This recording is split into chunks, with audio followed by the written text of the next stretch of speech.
माध्यम से सत्संग की यात्रा पर चलते हैं। पहला प्रश्न इसे मोहाली पंजाब से दर्शन सिंह ने पूछा है। गुरु तेग बहादुर जी का वचन है, दुख सुख दोनों समकर जाने और मान अपमाना, पुस्तति निंदा दोए त्यागे, खोजे पद निर्वाणा। गुरुवाणी के उक्त समता भाव और ओशो के साक्षी भाव में क्या अंतर है? पहले उक्ति का अर्थ समझते हैं। कहते हैं गुरु तेग बहादुर जी, दुख और सुख, मान और अपमान, प्रशंसा और निंदा, दोनों को एक समान समझो और दोनों से दूरी बनाओ। यही निर्वाण अर्थात मोक्ष का मार्ग है। समता भाव क्या है? सभी संतों ने समता भाव की चर्चा की है, सम्यकता की बात कही है। समता का अर्थ है निर्द्वंदता, अकंपता, अडोल, सम्यकता, सम्यक होना। कोई भी घटना घट रही है, भली या बुरी घटना घट रही है, जीत हो कि हार हो, सफलता हो कि असफलता हो, उसमें कल्पना नहीं। जो हो रहा है उसको पूरी तरह स्वीकार करें। गुरु तेग बहादुर जी अन्यत्र कहते हैं, हर्ष शोक से रहे अतीत। हर्ष की बात हो, शोक की बात हो, दोनों के पार चले जाओ। हर्ष शोक से रहे अतीता, जिस जग तत्व पहचाना। और नानक यह खेल कठिन है कि नहीं गुरुमुख जाना। जो इस संसार के खेल को समझते हैं वे जानते हैं कि यहाँ लहरों की तरह, जैसे ज्वार आता है, भाटा आता है, लहरें ऊपर उठती हैं, लहरें नीचे गिरती हैं, ऐसे ही जो अनुकूल है और प्रतिकूल है वो होता रहता है। तो कहते हैं जैसे कभी ऐसी घटना घटी कि तुम्हारे भीतर खुशी पैदा हो जाती है, कभी ऐसी घटना घटी जिसको लेकर के शोक पैदा होता है। लेकिन जो समता भाव में जीता है वो इसमें कमता नहीं है। खुशी की बात हो तो ज़्यादा फूल कर कुप्पा नहीं होता है, अगर कोई शोक की बात हो तो बहुत ज़्यादा वो निराशा में नहीं चला जाता है। और इस तरह ये जगत का जो खेल है, लहरों का उठना और गिरना, अनुकूल होना कि प्रतिकूल हो रही है, ये खेल की तरह वो लेता है। कभी खेलोगे तो कभी जीत होगी, कभी हार होगी, लेकिन वो एक तरह से स्पोर्ट्समैन स्पिरिट में जीता है। इसको लेकर के बहुत ज़्यादा वो प्रभावित नहीं होता है, जिसको भगवान कृष्ण कहते हैं समत्वम योग उच्यते। योग क्या है कि हर परिस्थिति में, विपरीत परिस्थितियों में भी सम्यक रहना, निष्कंप रहना, ऐसा योग कहलाता है। जिसके लिए हमारा ऋषि कहता है अति सर्वत्र वर्जय। किसी अति पर मत जाओ। फाइट और फ्लाइट, लड़ो या भाग जाओ, दोनों के मध्य में भी एक रास्ता है, एक तीसरा रास्ता है। वह रास्ता है सम्यकता का, जिसके लिए आनंद गीता में हमने लिखा है, कुछ होता है अनुकूल यहाँ, कुछ होता है प्रतिकूल यहाँ। तुम व्यर्थ बात से कपते हो, कुछ फूल यहाँ कुछ शूल यहाँ। ये तो जीवन है और इसमें कभी शिखर आता है, कभी घाटी आती है। कुछ तुम्हारे उद्देश्य के अनुकूल होता है, कुछ तुम्हारा उद्देश्य के प्रतिकूल होता है। लेकिन जब हवाएं चलती हैं हम पत्ते जैसे कांपते हैं, लेकिन जो वृक्ष मजबूत होता है वो नहीं कपता है। तो ऐसे तुम व्यर्थ बात से कपते हो, कुछ फूल यहाँ कुछ शूल यहाँ। कुछ लोग फूलों की माला बनाएंगे, कुछ लोग हमारे रास्ते में शूल डालेंगे, कांटे डालेंगे।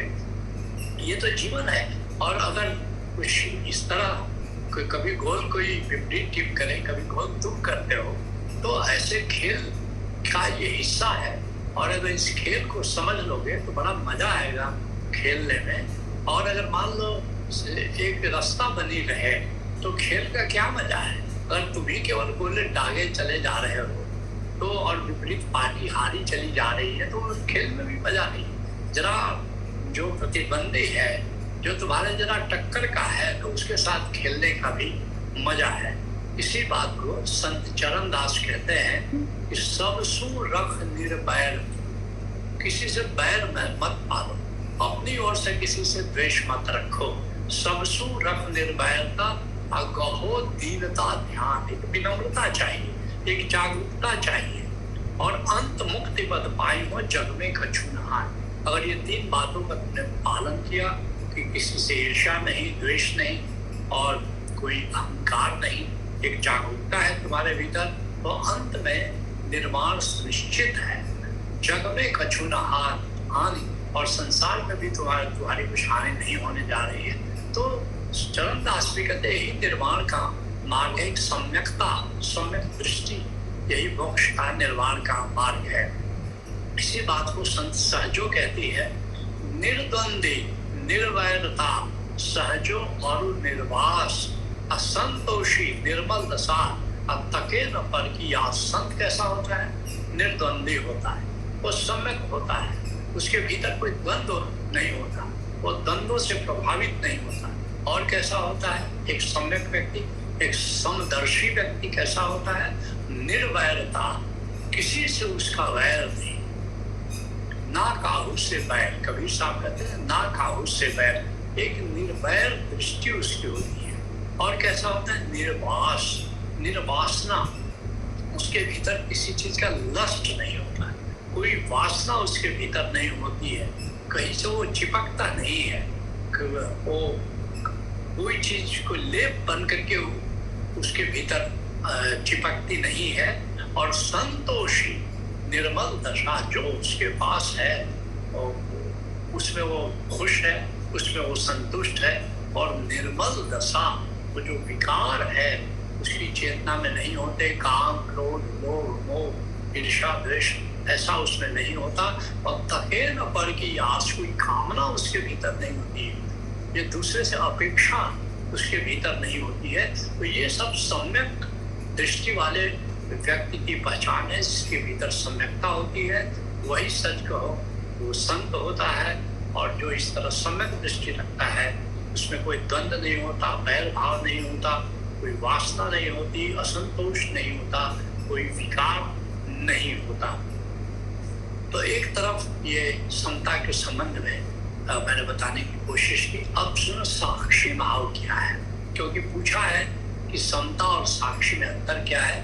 तो ये तो समता की बात है, फिर साक्षी भाव क्या है। और ओशो अक्सर साक्षी भाव की बात करते हैं। वो साक्षी भाव क्या है? आत्मस्मरण के साथ बहिर्जगत और अंतर जगत के प्रति जो बोध है वो साक्षी भाव है। इसमें आत्म भाव, साक्षी में आत्म भाव मुख्य बात है, क्योंकि समता प्रज्ञा की बात है, जबकि साक्षी आत्मा के तल की बात है। तो जो आत्मस्मरण बना रहे कि मैं आत्मा हूँ, मैं देह नहीं हूँ, मैं इंद्रिया नहीं हूँ, मैं प्राण नहीं हूँ, मैं अवचेतन या हृदय नहीं हूँ, मैं मन नहीं हूँ, मैं क्या हूँ? मैं आत्मा, मैं निराकार, मैं अंतर आकाश हूँ। तो ये भाव बना रहे। अगर और नहीं, मान लो आत्मा के साथ तादात्म्य नहीं हुआ, तो कम से कम आत्मा का स्मरण बना रहे। आत्मस्मरण अगर है तो निश्चित रूप साक्षी भाव में जा सकते हो।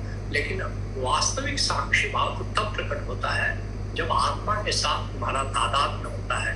तो बहिर्जगत में अब जो भी घटनाएं घट रही है, जो भी है, जो भी हो रहा है बाहर संसार में, तो उसके प्रति वो बस वो जागा हुआ है, उससे प्रभावित नहीं हो रहा है, वो बस जागा हुआ है कि ऐसा है।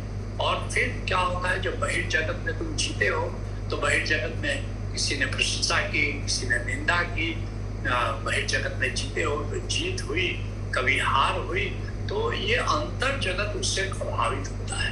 अंतर जगत में कंप होता है कुछ, और उस कंप के प्रति भी जागना है। जैसे तुमने किसी सुंदर पुरुष को देखा, कि सुंदर नारी को देखा, तुम्हारे भीतर भाव आया कि वाह क्या बात है, क्या सौंदर्य है, कितना सोना तुम्हें रब ने बनाया, जी करे देखता रहो। तो तुम जो किसी को के सौंदर्य को तुमने देखा, और लेकिन जो तुम्हारे अंतर जगत में जो प्रभाव हुआ, जो लहरें उठी, उन लहरों को देखा कि नहीं देखा?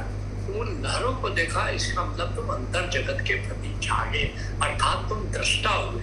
जब केवल बहिर्जगत में तुम देखते हो तो तुम दर्शक होते हो, लेकिन जब भीतर के जगत में, अंतर जगत में जब कुछ भाव पैदा होते हैं, कुछ विचार पैदा होते हैं, कुछ लहरें पैदा होती है, कुछ तरंगे पैदा होती है, कुछ कंप पैदा होता है, जब उसके प्रति जागते हो तो ये अंतर जगत के प्रति जागना हुआ। तो इस तरह आत्मस्मरण में रहते हुए जो बाहर के जगत में हो रहा है उसके प्रति भी तुम जागे, जो अंतर जगत में तुम्हारे घटित हो रहा है उसके प्रति तुम जागे, तो एक तरह से पूर्ण जागरण हुआ है। इसलिए इसको कहते हैं, उसको कहते हैं टोटल अवेयरनेस। टोटल बहिर जगत में भी अवेयरनेस या बोधपूर्ण होना, और अंतर जगत में भी बोधपूर्ण होना, जागरूक होना। जब दोनों का संगम होता है तो इसको साक्षी कहते हैं। इसको ऐसा भी कह सकते हो कि स्वयं को चिन्मय आत्मा जानते हुए निष्काम कर्म करना साक्षी है। अर्थात तुमने जाना कि मैं आत्मा हूँ, लेकिन जब कर्म करोगे उसमें तुम्हारा शरीर, तुम्हारा मन, तुम्हारा हृदय उसमें इन्वॉल्व होता है उस कर्म को करने में। और कर्म जब करते हो तो ये भी भाव आता है कि हमारे उद्देश्य के अनुसार फल हो, और जब फल मिलता